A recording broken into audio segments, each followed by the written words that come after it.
Bonjour à tous, j'espère que vous allez bien. On se retrouve aujourd'hui pour une nouvelle vidéo sur le sujet des sacs à main comme toujours. Mais aujourd'hui c'est une vidéo un peu particulière, c'est un peu une vidéo nostalgie que j'ai eu l'idée de vous proposer. La dernière fois j'étais dans le métro et j'ai vu une fille avec un sac que j'avais quand j'étais adolescente, enfin le même style en fait, vraiment un très vieux sac, et j'ai eu un flashback. Vous savez, des fois vous revoyez quelque chose ou un objet qui vous refait penser à un souvenir que vous aviez enfoui et ça fait un petit côté nostalgie agréable. Et du coup j'ai eu l'idée de cette vidéo et je me suis dit j'aimerais bien vous parler un petit peu, vous partager les sacs qui ont marqué ma vie. Alors c'est vraiment un grand mot, mais qui ont marqué mon histoire d'amour, ma passion pour la maroquinerie. Pas forcément des sacs de marque, on n'est pas du tout spécialement dans ça, vous allez voir, on y est mais pas à 100%.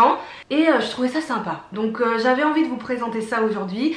Et si pourquoi pas vous faites des contenus sur YouTube, vous êtes collègues youtubeurs et youtubeuses, si vous avez envie de refaire cette vidéo, que vous regardez la mienne, n'hésitez pas, ça peut être une sorte de tag qu'on peut tous et toutes faire. Je trouve ça super sympa, ça permet aussi de parler un peu de ton histoire personnelle, etc. De raconter des anecdotes, de retrouver des sacs, ça dépend quand vous êtes né, mais comment vous êtes né dans les années 90, vraiment dans des tendances d'un autre temps.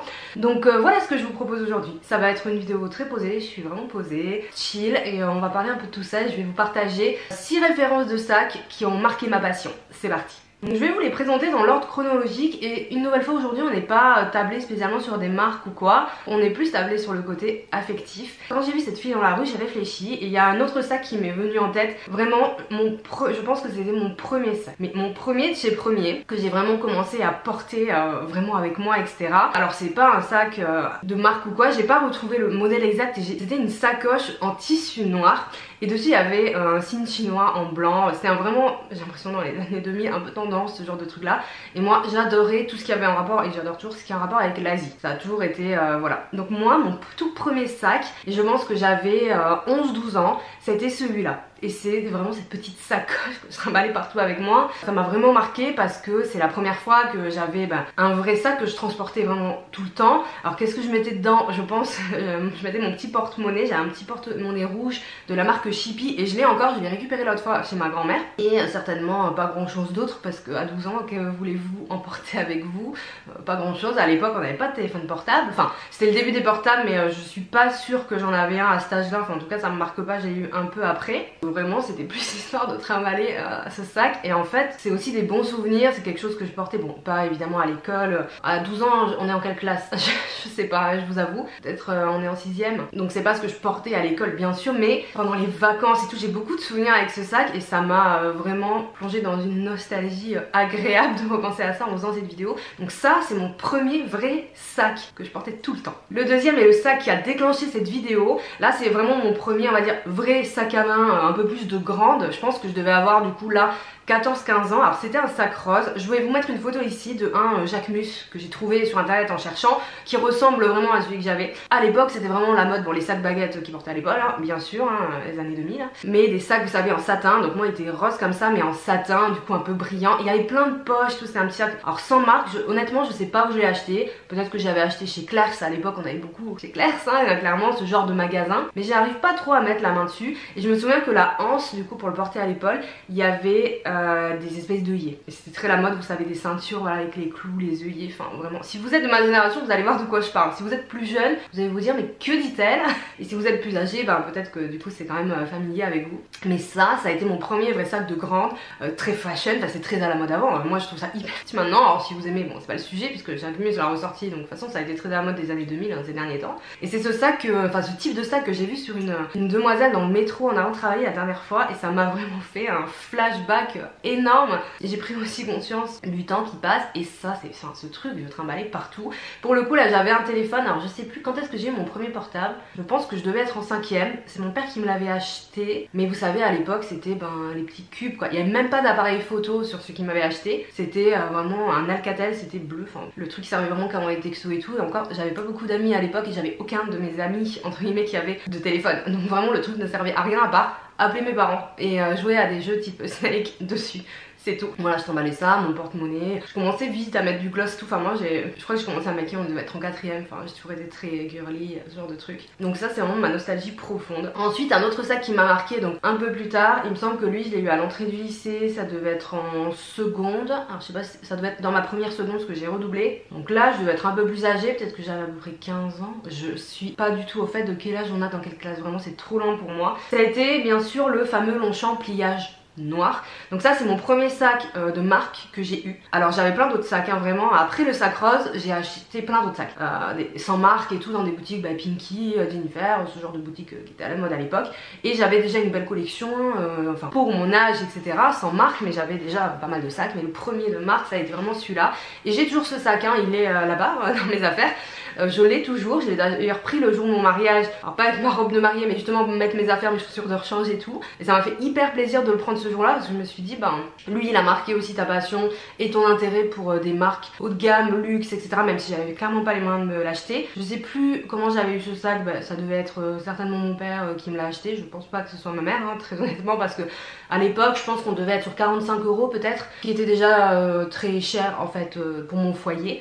Donc ça m'étonnerait que ce soit ma mère qui me l'ait acheté. Et c'était pas moi parce que bah, j'avais pas les moyens à cet âge là. J'avais pas encore commencé à vendre mes fringues sur internet et tout avant que Vinted arrive et tout. Quand j'ai commencé à faire ça, c'est là que j'ai commencé à être autonome financièrement, mais c'était un peu plus tard. Et vraiment enfin ce sac je m'en sépare pas même si je le porte jamais, quasiment pas. Surtout que c'est un portage à la main, c'est la petite anse moi que j'ai, c'est vraiment le modèle classique. Mais je veux pas m'en séparer et en plus il est pas tant abîmé que ça le mien et tout. Alors tout le monde avait ça évidemment hein, je le voulais parce que bah, tout le monde l'avait et que ça m'a plu également à force de le voir partout. J'ai eu aussi, je l'ai eu aussi en rouge et en beige avec les grandes anses par contre pour le porter à l'épaule. Et le beige, alors le rouge je l'ai revendu il y a des années parce que vraiment je le portais pas trop finalement. En fait c'était en plus c'est un très beau rouge. Et le beige je l'ai revendu à un vide dressing, je pense que c'était il y a 1 ou 2 ans, donc il y a pas si longtemps que ça. Mais c'est des sacs qui reviennent à la mode, j'en vois partout en ce moment. Sur des jeunes, des moins jeunes, j'en vois partout clairement. Donc je suis contente d'avoir gardé mon noir même si je le reporte pas. Donc lui c'est aussi un sac qui m'a marqué et franchement j'étais tellement fière de l'avoir et tout parce que une nouvelle fois j'étais pas peut-être dans la classe sociale des personnes qui avaient les moyens de s'acheter les trucs les plus à la mode. Et j'ai acheté là où je pouvais acheter. Donc pour moi c'était aussi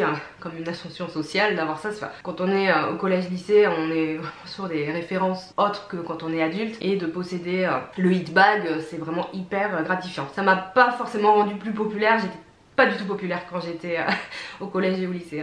Mais c'est pas grave, je m'en suis pas plus mal sortie et au final j'ai trouvé des amis que j'ai pour la vie. Donc c'était pas toujours intéressant d'être en groupe des gens populaires. Ensuite on va faire un grand saut dans le temps et mon premier sac de luxe, le vraiment luxe que j'ai acheté, c'était beaucoup plus tard. C'est quand j'ai commencé à travailler, que j'ai rencontré mon mari, donc ça devait être en 2013. Entre temps j'ai eu le sac Gérard Darrel, le sac Vanessa Bruno, là tout ça c'est ce que je m'étais acheté moi-même quand j'ai commencé à faire de la vente en ligne de vêtements. Une nouvelle fois bien avant Vinted, mais on faisait sur des groupes Facebook et tout. Dès que j'ai commencé à être autonome financièrement, je me suis offert d'autres sacs et tout, premium, etc. ou pas. Mais mon premier sac de luxe, enfin, moi ça me faisait toujours rêver, mais c'est vrai qu'à l'époque, si quand on voyait des Louis Vuitton neufs à 300-400 €, c'était quand même très hors budget par rapport à mon budget. Enfin, c'est vraiment une somme que je trouvais énorme. Mon premier sac de luxe, c'est un sac Chloé, c'est une pochette que je vais vous mettre juste ici. Ça, c'est ma vraie photo que j'avais postée à l'époque sur mon Facebook. Je postais beaucoup ce que j'ai acheté à l'époque sur mon Facebook. C'est un Facebook fashion en fait, à mode et tout un peu. J'avais le blog en parallèle, donc je postais tout ce que j'ai acheté. Et c'est une pochette que j'ai trouvée dans un dépôt vente en fait. Donc elle était en cuir irisé un peu rose gold violet et toute petite, avec une petite anse sur barré de portage épaule, avec le gros cadenas, un peu comme les sacs Chloé Paddington à l'époque. C'est vraiment que j'adorais. Donc le cadenas était plus lourd que le sac, c'était vraiment affreux. Je crois que je ne l'ai jamais porté. J'ai dû peut-être la porter une fois. Elle était vraiment minuscule, on mettait rien dedans, signe de téléphone et tout. Mais moi à l'époque j'étais Miss Kaba, Miss Grand Sac, enfin vraiment. Du coup j'ai replongé dans mon Facebook pour retrouver cette photo et je voyais les sacs, pas forcément de marque ou quoi, mais que j'achetais, c'était que des trucs énormes, carrés, enfin la mode de l'époque, des années plutôt 2010-2013, du coup là on était en 2013 hein, vraiment. Donc ça c'est mon premier sac de luxe que je n'ai jamais porté et que j'ai revendu. Je crois que je l'avais pas revendu tout de suite parce que comme c'était mon premier sac de luxe j'étais un peu ah là là, mais finalement je le portais pas. Donc je l'avais revendu quelques années après. Je me souviens plus combien je l'avais payé, mais vraiment pas cher parce qu'à l'époque j'étais étudiante, alternance, j'avais aucun budget. Et je crois que je l'avais revendu 80 €, comme je l'avais quand même revendu plus cher que ce que j'avais payé. J'ai toujours été un peu manine et business sur ce genre de truc. Ensuite alors au début je me suis dit que j'allais vous dire 5 sacs qui m'ont marqué, finalement il y en a 6. parce que il y a 2 sacs importants que je voulais partager. Le premier, ça va être vraiment le sac qui m'a fait le déclic au niveau du démarrage de ma collection de sacs de luxe. Celui où vraiment je me suis dit bon, maintenant financièrement t'es plus à l'aise qu'avant et tout, et j'ai envie de commencer une vraie collection luxe. Alors en seconde main évidemment. Je vous l'avais présenté ce sac à l'époque, c'est le sac Rocco d'Alexander Wang. Il y a vraiment eu un switch pour moi et c'est là que je me suis dit je vais peut-être arrêter d'acheter des sacs premium. Alors quand j'achetais des sacs premium à 200-300 euros une nouvelle fois, enfin, c'était beaucoup, et c'est beaucoup d'argent, c'est toujours beaucoup d'argent. C'est juste que mon prisme a changé à ce moment-là et je me suis dit bon, j'ai envie de partir sur des trucs de luxe. Donc je l'ai beaucoup cherché ce sac, je sais plus si j'ai trouvé sur Vinted ou Vestiaire Co, je sais plus, je crois que je l'ai payé entre 200 et 300 euros, ce qui était une nouvelle fois, enfin ça restait un gap pour mon budget à l'époque, enfin ça l'est toujours en fait, hein. Là si j'achète un sac à 300 euros, je vais quand même réfléchir un minimum, hein. Mais j'avais pas le même prisme. Alexander Wang c'est quand même une marque, bah oui, enfin luxe ou haut de gamme plus. Je sais plus combien il est vendu neuf, mais je sais pas, c'est pas 700-800 euros quand même. Enfin, il est plus vendu ce sac, mais combien il était vendu, enfin quand même assez cher. Et je l'adore. Et ça, c'était un des sacs dont je rêvais justement quand j'étais adolescente. Quand j'avais le sac Longchamp et tout, ce sac, il était porté par les sœurs Olsen, Nicole Richie qui était mon idole mode absolue. Toutes ces filles là, voilà ce gros sac avec le cuir d'agneau hyper grainé, les clous en dessous, enfin vraiment c'est tout ce que je voulais, mais vraiment j'avais pas du tout les moyens. Et quand je l'ai acheté, ça a été une sorte de consécration pour moi d'acheter un peu celui qui avait été mon sac gold pendant des années. Ça et le Balenciaga City que j'ai acheté plus tard mais finalement que j'ai pas du tout gardé. Mais lui c'est pareil, ça a été une sorte de consécration et d'accomplissement personnel aussi, de me dire bah voilà, ça y est, tu stabilises ta situation, etc. Alors ça c'était quand j'ai commencé dans ma boîte actuelle en 2020, donc c'était juste avant. Donc je pense que ça devait être en 2018-2019. Et c'est là que j'ai commencé ma collection luxe et c'est là que j'ai commencé les vidéos, en tout cas maroquinerie sur YouTube. Une nouvelle fois, moi je fais des contenus depuis 2010, vidéos, blogs et compagnie. Sauf que je parlais plus de beauté mais de mode accessible. Mais j'ai commencé les vidéos maroquinerie en 2019 en présentant tous les sacs que j'avais et compagnie, dont ce sac. Donc ça m'a vraiment marqué parce que c'est là qu'il y a eu un peu un switch pour moi. Et le dernier sac, je pense que c'est le premier sac de luxe que j'ai acheté neuf en boutique. Alors moi je suis une grande consommatrice de la seconde main et je suis pas fixée sur acheter des sacs neufs, mais vraiment pas. Mais là pour le coup, celui-ci on le trouvait pas vraiment en seconde main à l'époque, donc évidemment c'est le Speedy 30 d'Amy Eben avec bandoulière. Et en fait avec bandoulière on n'en trouvait pas, quasiment pas, ou alors les prix étaient très proches du neuf à l'époque où je l'ai acheté, donc c'était pas du tout intéressant. Maintenant je sais même pas s'ils ont pas arrêté le modèle classique sans bandoulière et s'il n'y a pas que celui-ci, mais à l'époque moi je cherchais en seconde main mais il y avait sans bandoulière et j'étais là non, il faut que tu la prennes parce que tu portes vraiment plus tes sacs en crossbody et compagnie, et je regrette pas du tout. Donc là, ça a été le premier sac que j'ai acheté en boutique avec en plus l'expérience d'achat. Donc ça a été très particulier pour moi, très gratifiant aussi, une nouvelle fois. En fait, c'est vraiment des moments que je trouve importants dans une passion. Alors oui, la maroquinerie, tout le monde va dire que c'est hyper futile comme passion. Mais il y a d'autres gens qui ont d'autres passions comme le sport et tout, et quand ils atteignent des niveaux et tout, on les félicite. Donc je ne vous dis pas de me féliciter, mais vous voyez, ça reste des petits accomplissements, etc. Quand on évolue dans une certaine passion. Mais une nouvelle fois, je dis pas qu'il faut acheter des sacs à des millions d'euros pour légitimer une passion. Enfin, c'est vraiment pas ça. Au contraire, je prends toujours l'inverse de ça. Et de vous dire vous pouvez être passionné par la maroquinerie et acheter des choses tout à fait abordables.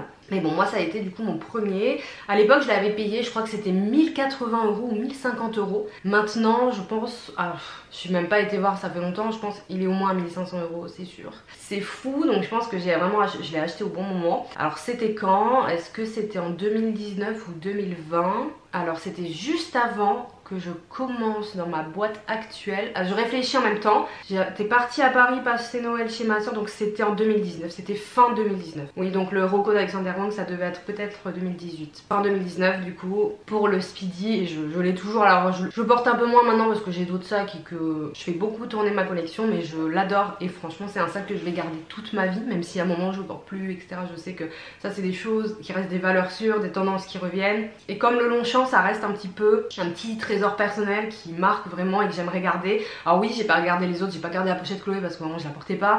J'ai pas gardé le sac Rocco d'Alexander Wang parce qu'en fait il était trop lourd. Et pourtant je le portais, j'ai essayé de le porter, mais juste il était trop lourd et en fait c'était hyper désagréable de le porter. Et là pour le coup à ce moment là je voulais pouvoir avoir de l'argent pour m'acheter d'autres sacs que je porterais plus. Donc voilà, donc c'est le dernier sac dont j'avais envie de vous parler et qui a marqué un petit peu mon histoire au niveau maroquinerie et au niveau passion. Donc j'espère que cette vidéo et ces petites anecdotes vous auront plu. Moi j'ai pris beaucoup de plaisir à la réaliser, aussi à réfléchir quel sac j'allais vous présenter, à me replonger un peu dans le passé, dans tout ça. J'ai trouvé ça hyper agréable. Dites-moi vous quels sont les sacs qui ont marqué votre passion, vous pouvez m'en dire 5 si vous voulez ou 2-3, à quel moment de votre vie et tout, ceux dont vous vous souviendrez toujours même si vous les avez plus, pour quelle raison. Voilà, je trouve ça hyper sympa de partager ça. J'adore vous faire des sélections etc, vous parler de ce que j'achète et tout, mais je trouve ça cool des fois de se poser, de faire le point, de repenser positivement à ce qui a marqué notre passion, au-delà de juste j'achète, je vous fais des hauls, je fais des unboxings etc. Vous savez moi j'ai pas la possibilité de vous en faire tous les 4 matins et ça malheureusement ça va pas changer du jour au lendemain même si c'est vidéos que vous préférez. Donc j'essaie de proposer aussi d'autres choses qui peuvent éventuellement vous intéresser ou pas, et c'est pas le cas c'est pas grave, il n'y a pas de problème, mais j'aimerais beaucoup que vous me partagiez vous aussi vos retours d'expérience à ce niveau là. Et une nouvelle fois, s'il y a des créateurs de contenu qui passent par là, n'hésitez pas à faire cette vidéo, je serais hyper contente de connaître vos histoires avec vos sacs et je pense que la communauté aussi. Si vous avez aimé cette vidéo, n'hésitez pas à la liker, je suis toujours à l'écoute de vos propositions de vidéos, vous pouvez me les mettre en commentaire, abonnez-vous à ma chaîne si vous en avez envie, et pour ma part je vous souhaite une excellente journée et je vous dis à bientôt. Ciao.